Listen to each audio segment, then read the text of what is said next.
ప్రజల దేవుని నామములో మాట్లాడకుంటుండలేకపోతున్నామండి.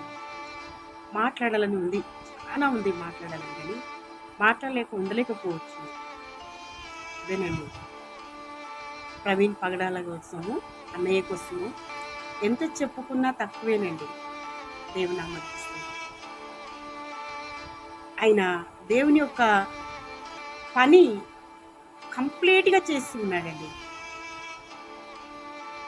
అది నింపబడిన రాతి బాణ కాబట్టి అంత స్వీట్గా ఉన్నాడండి.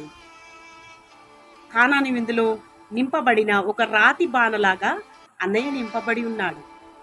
కాకపోతే అన్నయ్య లేడనే బాధ ఎక్కువ ఉంది, కానీ అన్నయ్య చేసిన కార్యం మాత్రము విదేశాలకు వెళ్ళింది, దేశాలకు వెళ్ళింది, ఎన్నో రాష్ట్రాలకు వెళ్ళిందండి. దేవుడు మంచి, ఆయన మంచిగా వాడుకున్నాడు. ఆయన యొక్క ప్రకటన ఇంకా వెళుతూనే ఉంది. ఆయన లేడు అని శత్రువు కనిపిస్తుంది, కానీ ఆయన ఉన్నాడని ప్రతి ఒక్కరికి, వారికి వాక్యం విన్న వారికి ప్రతి ఒక్కరికి అర్థమవుతుందండి కదండి.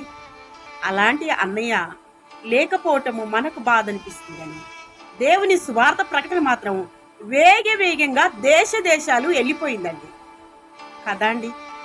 కన్నీళ్ళు మాత్రం కనుల వెనక అలాగే దాగి ఉంటున్నాయండి. ప్రతిరోజు చూస్తున్నప్పుడు అసలుకి చాలా వేదన. దేవునికే మహిమ కలుగును కాక.